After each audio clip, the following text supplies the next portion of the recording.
우리 옆에 계신 분들 한번 바라보시면서 축복하는 마음으로 인사합니다. 사랑합니다. 축복합니다. 감사하는 예배자가 됩시다. 감사하는 행복자가 됩시다. 네, 아멘, 아멘, 아멘. 1년 365일 감사하지 않은 날이 있나요? 감사를 잊은 그대여 감사를 회복하여 하나님께 영광을 돌리라. 가장 좋은 계절 가을을 지나며 우리는 365 감사 동행을 통해서 감사의 영성을 회복했고, 또 추수감사절 믿음으로 은혜의 잔치에 참여하며 하나님의 큰 은혜를 인하여 감사하는 신령한 교제를, 잔치를 경험할 수 있었어요. 여러분이 열심히 기도하며 또 열심히 수고하며 감사의 영성을 회복하고 감사의 절기를 지키며 참 하나님의 교회를 사랑하시는구나, 하나님의 성령께서 주님의 영광을 위하여 교회를 통해서 임재하시고 일하시고 역사하시는구나, 그것을 강하게 경험하고 고백할 수 있는 시간이었습니다. 왜냐하면 성령의 임재가 아니면, 성령의 역사하심이 아니면 이와 같은 한 마음 한 뜻을 품고 주님을 예배하며 섬기는 기쁨과 감사가 가능할 수 없는 일이기 때문이죠. 여러분, 사실 교회 공동체가 세워지고 그 공동체로 부름을 받은 성도들이 한 마음 한 뜻을 이루어 교회를 세워간다는 일은 쉬운 일이 아니에요. 왜? 우리는 많이 다른 사람들이거든요. 출신과 배경과 삶의 환경이 많이 다르고, 생각과 입장과 삶의 스타일도 저마다 다 다르거든요. 아이들로부터 노년에 이르기까지 그런 그들이 함께 모여 화평하고 화목하기보다는 사실은 불화나 반목이나 다툼이 일어나도 어쩔 수 없는 현실인데, 그런 그들이 한 마음 한 뜻을 품고 할렐루야 함께 기뻐하며 믿음의 공동체 안에서 하나님을 예배하고 섬긴다는 것은 성령의 임재하심과 성령의 도우심이 아니면 가능한 일이 아니기 때문에 하나님께서 우리 교회 가운데 함께 하시며 일하시며 기적을 써가시는 줄로 믿습니다. 아멘. 여러분 한번 생각해 보세요. 우리가 예수 믿고 교회로 부름을 받았어요. 베드로를 교회로 부르시고 또 바울을 교회로 부르시고 저 수가성 여인이나 막달라 마리아 같은 이를 교회로 부르신 것처럼 구원받은 성도들을 교회로 부르셨어요. 우리는 필연적으로 물고기가 물을 떠나 존재할 수 없고 가지가 나무를 떠나서는 아무것도 할 수 없느니라. 우리는 교회를 통해서 하나님을 예배하고 또 은혜를 나누며 교회를 통해서 일하기도 하며 또 주님을 사랑하기도 하며 사명을 감당하기도 하며 믿음의 삶을 이루어가죠. 그래서 성도들에게 교회는 절대적으로 중요한 것일 수밖에 없어요. 자, 그렇다면 여러분은 교인의 한 사람으로서 어떤 교회를 꿈꾸고 어떤 교회를 기대하시나요? 우리가 흔히 이상적인 교회를 생각하고 말할 때 가장 먼저 이야기하는 것이 초대교회죠. 왜 초대교회를 이야기할 수밖에 없을까요? 초대교회는 그것이 불가능한 환경이었고 구성이었기 때문이에요. 초대교회로 부름받은 성도들의 면면을 보면 이해할 수가 없어요.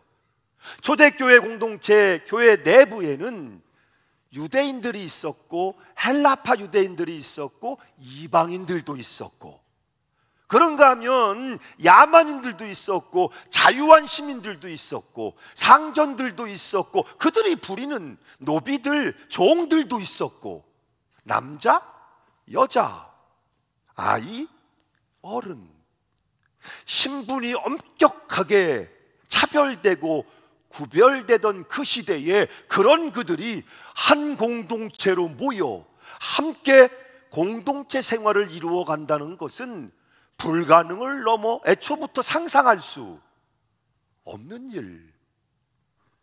일이었다는 것이죠. 그런데 그런 초대교회가 가장 완벽한 공동체의 모델로 이야기되고 있는 거예요. 어떻게 가능했을까요?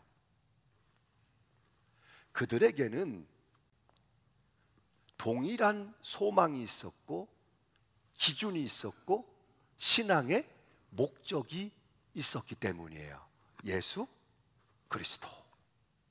그들은 전혀 다른 사람들이었고 다른 삶의 자리에 서 있는 사람들이었지만 한 분이신 예수 그리스도를 함께 바라보며 꿈꾸며 기뻐하며 섬기며, 할렐루야, 한 분 예수 그리스도를 바라보기 때문에 그들은 누구든지 내가 살고자 하지 아니하고 나는 죽고 예수님이 사시고, 하나님의 말씀입니다. 그 말씀 앞에서만큼은 나를 내려놓고 나를 낮추어 그 말씀에 그도 나도 그도 서로가 말씀의 삶에 초점을 맞추고 집중하기를 힘쓸 때 그 교회는 한 마음을 품고 하나 되어서 주님이 일하시는 교회, 그 시대 놀라운 구원과 복음의 역사를 이루어가는 위대한 교회로 세워질 수 있었고 주님이 사용하실 수 있었다는 것이죠. 성령의 임재가 아니면 오순절 마가다락방의 바람처럼 불처럼, 성령의 임재가 아니면, 성령의 역사하심이 아니면 가능치 않은 일이 초대교회를 통해서 일어난 거예요. 그래서 오늘 성경은 먼저 그리스도 안에서라는 말을 앞세우며 우리에게 강조해 주고 있는 거예요. 우리가 한 마음 한 뜻을 품고 주님의 영광을 드러내고자 한다면 모든 일에 있어서 그리스도 안에서 생각하고 말하고 행동할 수 있을 때 가능해진다는 사실을 말씀해 주고 있는 거예요. 여러분, 사실 바울이 빌립보 교회에 복음 서신을 쓰고 있었던 그 당시 빌립보 교회는 형편이 좋지를 못했어요. 평안한 교회, 건강한 교회, 화평한 교회, 상상할 수 없는 위기 가운데 있었다는 이야기죠. 믿음에 대한 공격들이 있었고 실제적인 방해들이 있었고 내적으로는 심각하게 교회가 분열되어 분쟁이 그치지 않고 있었던 위기 상황, 공동체의 위기 상황 가운데 있었다는 거예요. 그래서 여러분, 빌립보 교회에 편지를 쓰면서 1장에서 사도 바울이 그 교회를 위해 기도하며 뭐라고 권면을 합니까? 사랑하는 그리스도인들이요, 우리 그리스도인들의 소속 시민권은 이 땅 세상에 있지 아니하고 하늘나라에 있습니다. 그러므로 우리는 하늘나라의 백성인 것을 기억하고 하늘나라의 백성다운 삶을 살아가야 합니다. 그것은 복음에 합당하게 생활하는 것입니다. 삶의 기준이 복음이 되게 하고 복음을 위하여 협력하는 삶을 살아야 합니다. 물론 이런 그리스도인의 삶이란 은혜도 분명히 있지만 동시에 고난도 있기에 여러분은 두려워하지 말고 담대하게 주님의 길을 걸어가십시오, 이렇게 권면을 합니다. 그리고 바울의 그 권면은 2장에서도 계속되는 거예요. 말씀의 2절이죠. 함께 읽어보겠습니다. 시작. 마음을 같이하여 같은 사랑을 가지고 뜻을 합하며 한 마음을 품어. 2절 말씀을 먼저 읽었어요. 왜냐하면 1절부터 4절까지가 한 문장으로 이루어지는데 같은 뜻, 같은 의미의 말씀을 이끌어가는 중심이 2절 말씀에 있기 때문이에요. 이 2절 말씀을 여러분, 표준 세번역 성경으로 보면 그 의미가 훨씬 더 분명해진다는 거예요. 표준 세번역 성경으로 여러분 2절 다시 한번 읽어보겠습니다. 함께 읽죠. 시작. 여러분은 같은 생각을 품고 같은 사랑을 가지고 뜻을 합하고 한 마음이 되어서 나의 기쁨이 넘치게 해 주십시오. 아멘. 여러분은 같은 생각을 품고 같은 사랑을 가지고 뜻을 합하고 한 마음이 되어서 나의 기쁨이 넘치게 해 주십시오.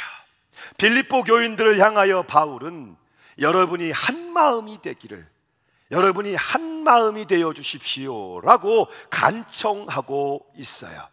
그리고 그럴 수 있는 비결을 두 가지로 이야기해 주고 있죠. 첫째는 같은 생각을 품으라입니다. 이건 그저 지적으로 끄떡끄떡 되어지는 동의만을 의미하는 것이 아니고 각각 우리 개개인들에게 있는 감정과 태도와 의사와 의지까지 포함되어 전적인 한 마음, 하나가 되는 것을 의미하는 거예요. 그리고 둘째로 같은 사랑을 가지라 하고 말씀합니다. 우리의 사랑은 같은 사랑이죠. 다른 하나님을 믿고 섬기는 게 아니에요. 주 너의 하나님을 사랑하라, 이것이 첫 번째요. 우리는 하나님을 사랑합니다. 한 분이신 하나님을 바라봅니다. 오늘도 그 하나님을 사랑함으로 이 예배의 자리에 있습니다. 그 사랑은 같은 사랑, 절대로 갈리어지거나 나뉘어지는 사랑이 아니라 저의 사랑도 여러분의 사랑도 한 분이신 하나님을 사랑하는 같은 사랑을 가지기를 힘써야 한다고 말씀하고 있는 거예요. 왜 한 마음을 품는 것을 강조하고 있을까? 빌립보 교회가 그랬기 때문이에요. 심각하게 그들은 영적인 공격에 직면해 있었어요. 그들에게는 핍박이 있었고 방해가 있었고, 그리고 교회 내적으로는 심각한 분열상이 드러나고 있었어요. 빌립보 도시는 아주 거대한 상업 도시라 길길마다 골목마다 우상들이 지천으로 세워져 있었고, 우상을 섬기는 게 당연시되고 있는 사신과 우상이 점령한 도시였습니다. 그 도시에서 숨쉬며 관계하며 일하며 온전한 믿음을 지켜낸다, 온전한 신앙인으로 살아간다, 이것이 정말 너무나 힘들고 어려운 상황이었기 때문에, 그리고 내적으로 분열되어 분쟁이 그치지 않고 있으니 그것을 멈추어 달라고, 다투기를, 분쟁하기를 그만 멈추어 달라고 간절한 마음으로 교회를 향하여 호소하고 있는 거예요. 그래서 바울은 그리스도인들이 교회 안에서, 여러분 기억하세요. 좋으나 싫으나 잘하나 못하나 오늘도 여러분은 교회 밖에 있어서는 안 됩니다. 교회 안에서, 오늘도 우리들이 교회 안에서 만나고 교회 안에서 부딪히고 교회 안에서 때로는 달라서 갈등하기도 하며, 그러나 또 마음을 모아 함께 예배의 자리에 앉으며 함께 신앙생활을 이루어 가고자 할 때 구체적인 덕목을 바울은 우리에게 교훈해 주고 있어요. 1절 말씀이죠. 함께 읽겠습니다. 시작. 그러므로 그리스도 안에 무슨 권면이나 사랑의 무슨 위로나 성령의 무슨 교제나 긍휼이나 자비가 있거든. 빌립보 교회 안에 권면과 사랑의 위로, 성령의 교제와 긍휼과 자비가 없어서 아니요, 그들은 이미 그것을 가지고 있었고 그것을 행하고 있지만, 그러나 지금은 그것보다 더욱 그것들을 행함으로, 적극적으로 의지적으로 드러내므로 교회가 하나 되기를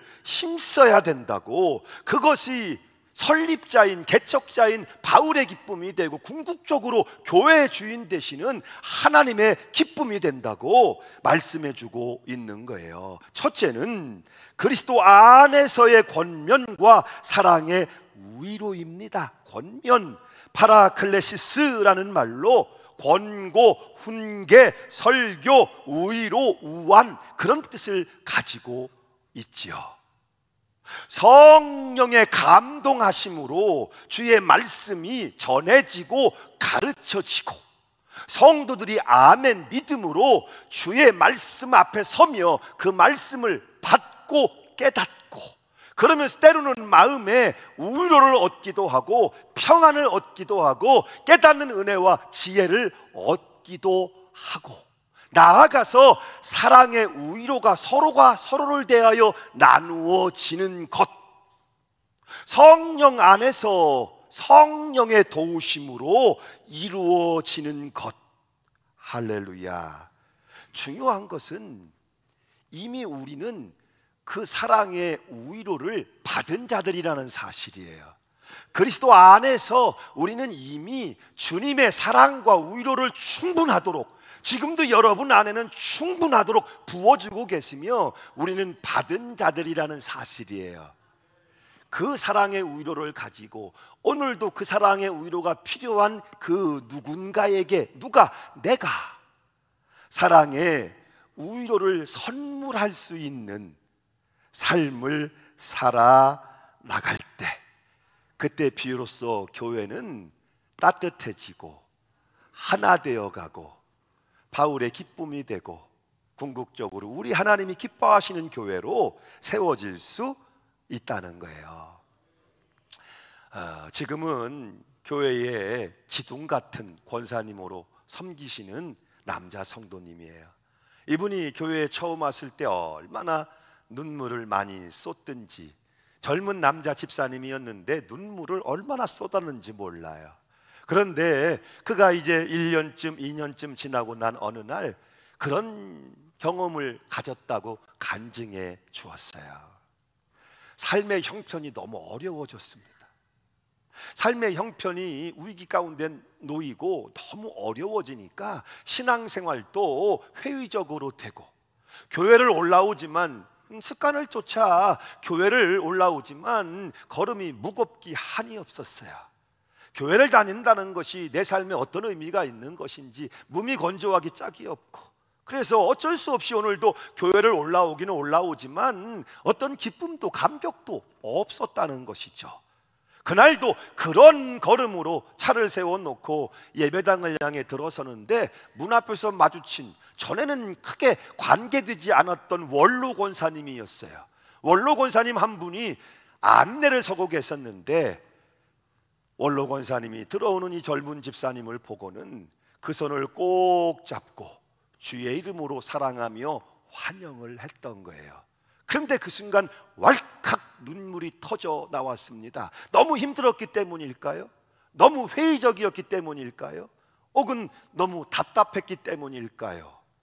누군가 그 손을 꼭 잡아주며 주의 이름으로 평안의 인사, 위로의 인사를 건네는데 그 말 한마디에 왈칵 눈물이 터졌는데 주체할 수 없이 눈물이 흘러내렸어요.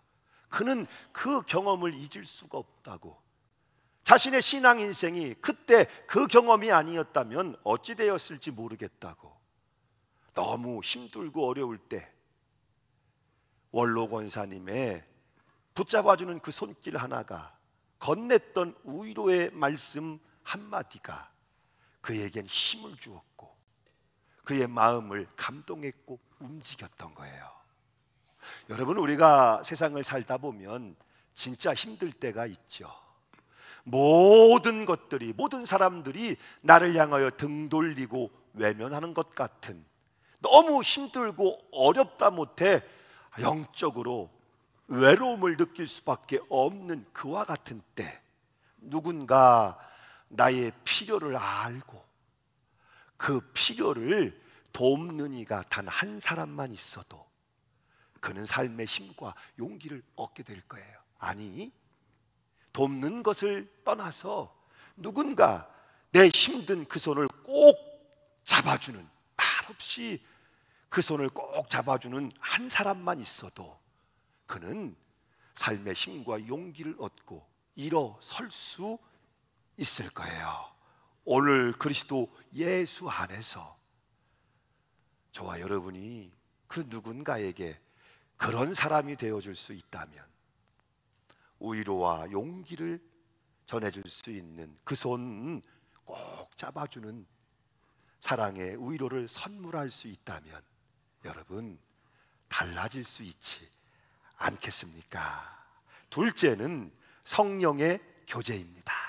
바울이 말하는 성령의 교제는 성령의 도우심을 의미하죠. 강하게 성령님이 일하시며 역사하시며 도우시는 그 교제를 말하는 거예요. 그러므로 바울은 지금 빌립보 교인들에게 예배의 자리로 나오라고, 왜? 성령의 임재가 아니면 우리를 치유할 수 없고 하나 되게 할 수 없기 때문에 성령이 임재하시는 자리, 예배의 자리, 주의 말씀이 선포되는 자리, 우리가 함께 사랑하며 헌신하며 봉사하는 자리로 나오라고 강력하게 촉구하고 있는 거예요. 성령의 임재가 아니면 하나 된다는 것은 우리는 원래부터가 태생적으로 불가능한 사람들이기 때문에 어디로? 성령이 오늘도 임재하시는 자리로 올라오십시오.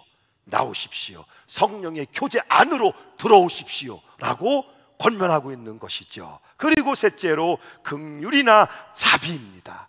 여기 긍휼을 스플랑크논이라는 말을 썼어요. 내장, 사람의 내장을 의미한다 그랬어요. 그때 그들은 사람의 감정이나 마음이 이 내장에서 올라온다고 보았기 때문에, 그러니 여러분 긍휼이라는 말은 무슨 뜻이에요? 이 속에서 우러나오는 애정, 관심 혹은 친절함, 불쌍히 여기는 동정, 그것을 의미하는 거예요. 이 긍휼이 우리에게 있기를 힘쓰고 또 그것이 자비로 나타난다 그랬어요. 자비라는 말은 그 속에 있는 긍휼의 마음이 나보다 연약하고 어려운 이들을 향해서, 그래요, 동정심, 긍휼히 여기는 마음으로, 동정하는 마음으로 우러나올 때 그걸 가리켜 자비라고 말씀하죠. 바울은 이미 우리가 그걸 받았다는 거예요. 아들 예수 그리스도로 말미암아 하나님의 사랑을 받았고 긍휼히 여기심을 받았고 자비로우신 은혜로 구원을 받은 자들이기 때문에 오늘 우리들도 그 긍휼과 자비를 나타낼 때, 그때 비로소 교회는 내적으로 하나가 되어가고 합력되어가고 연합, 교회가 내적으로 화합을 이루어가는 진정한 교회 공동체로 세워져 갈 수 있다는 것이죠. 그리고 이어서 3절로 4절에서 외적인 화합을 이루는 태도와 행동을 교훈해 줍니다. 3절로 4절 말씀이죠. 함께 읽습니다. 시작. 아무 일에든지 다툼이나 허영으로 하지 말고 오직 겸손한 마음으로 각각 자기보다 남을 낮게 여기고 각각 자기 일을 돌볼 뿐더러 또한 각각 다른 사람들의 일을 돌보아 나의 기쁨을 충만하게 하라. 아멘. 다툼이 어디서 오는 거예요? 결국은 자기를 내세우고 주장하는 욕구 혹은 이기심으로부터 나오는 거죠. 그래서 1절에 성령의 교제와 대조되고 있는 이야기죠. 허영이라는 건 뭐예요? 잘못된 생각을 말하는 것이죠. 특별히 우상을 숭배하는 헛됨, 허망함에 대해서 지적하고 있는 말씀이에요. 여러분, 결국 우상 숭배의 정체가 뭐예요? 하나님의 영광이 아니라 자기의 영광을 구하는 욕구잖아요. 자기의 영광을 구하는 욕구. 그러니까 다툼이나 허영도 다르지 않아요. 자신의 영광을 구하고자 하는 욕구 혹은 이기적인 마음으로부터 나와지는 것들이라는 것이죠. 그래서 메시지 성경을 보면 이 부분을 이렇게 표현하고 있어요. 자신의 방식을 앞세우지 말고, 그럴듯한 말로 자신의 방식을 앞세우지 말고. 공동체 안에서 자꾸만 자기의 방식을 앞세우게 되면 이런 말 저런 말들로 그럴듯하게 포장하지만 결국은 자기의 방식대로 하고 싶고 자기의 방식을 고집하고자 하면 필연적으로 교회 공동체는 내적으로 분열될 수밖에 없고 다툼이 일어날 수밖에 없다는 것을 말씀하고 있는 거예요. 여러분, 존 맥레일이 들려주는 유명한 두 소경의 이야기가 있어요. 한 소경은 요한복음 9장에 나오는 소경이고 다른 한 소경은 마가복음 8장에 나오는 소경이에요. 요한복음 9장의 사나이는 그가 소경이었을 때 예수님께서 그 눈에 진흙을 이겨 바르시며 실로암에 가서 씻으라 하실 때의 순종함으로 고침을 받은 소경이죠. 그러나 마가복음 8장에서 그 소경한테 예수님이 그렇게 하지는 않으셨어요. 소경이었다가 고침받은 두 소경이 어느 날 만난 거예요. 얼마나 반갑고 특별한 만남이었겠습니까? 요한복음의 사나이가 마가복음의 사나이를 향하여 이렇게 묻습니다. 아니, 그때 예수님께서 진흙을 눈에 이겨 바르실 때 어떠셨어요? 하고 물은 거예요. 웬 진흙이요? 저는 그런 거 모르는데요. 주님께서 눈을 뜨게 하실 때 진흙을 이겨 발라주시지 않았나요? 저는 그런 경험이 없는데요. 그거 참 이상하다. 그럴 리가 없는데. 요한복음의 사나이가 자신의 경험을 비추어서 이것저것을 확인하며 마가복음의 사나이에게 묻습니다. 그리고 끝내 마가복음의 사나이는 나는 그런 경험이 없어요, 나는 그런 일을 전혀 알지 못해요 라는 대답을 듣게 되고 이렇게 결론적으로 이야기를 합니다. 그렇다면 나는 절대로 당신이 고침받았다는 사실을 믿을 수가 없습니다. 주님이 당신의 눈에 진흙을 이겨 발라주신 적이 없었다면 당신은 아직까지 고침받지 못한 소경이 틀림없습니다.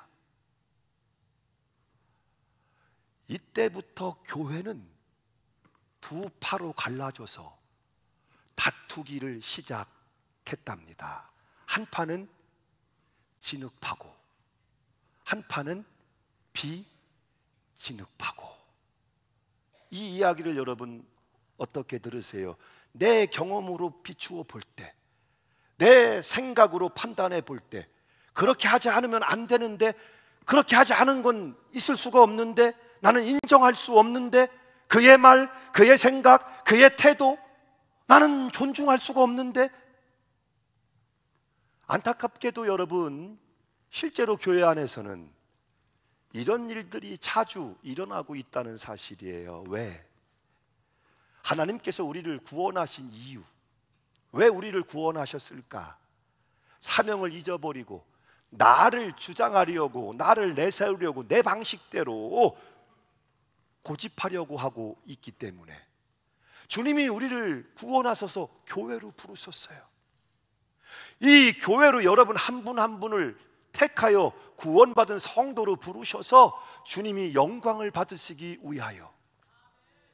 이 사실을 여러분 잊지 말아야 한다는 거예요. 그리고 오늘 사도 바울이 권면하는 말씀처럼 오직 겸손한 마음으로 나보다 남을 낮게 여기는 태도, 나보다 남을 인정하고 용납하고 존중하고 높여주고, 이런 사람들이 많아질 때 그 교회는 성숙한 교회가 될 수 있고, 이 시대 가운데 사명을 감당할 수 있는 진짜 실력 있는 교회가 될 수 있고, 하나님이 기적을 써가시는 위대한 교회로 세워질 수 있는 거예요.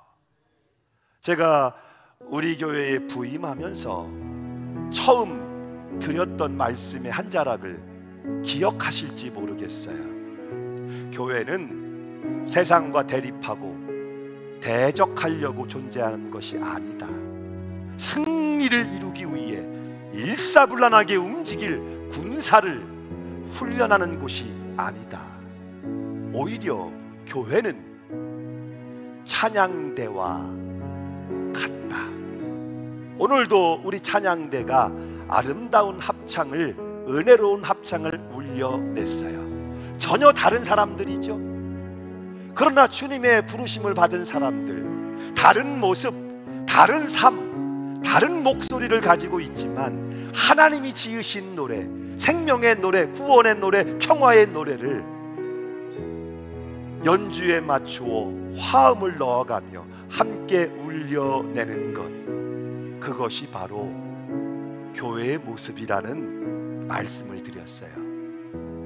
오늘 우리는 여기 모여서 세상을 원망하고 탓하고 못하고, 왜 그렇게 세상이 불의하냐고, 왜 그렇게 세상 사람들이 못됐냐고, 왜 세상은 그렇게 하냐고 우리가 불평하자고 혹은 원망하자고 여기 모여있는 것이 아니죠. 오히려 불협화음과 소란이 끊이지 않는 이 세상을 향하여 그들을 초청하는 거예요. 우리가 함께 노래하자고, 하나님의 구원의 찬송을 함께, 아름다운 노래를 함께 부르자고.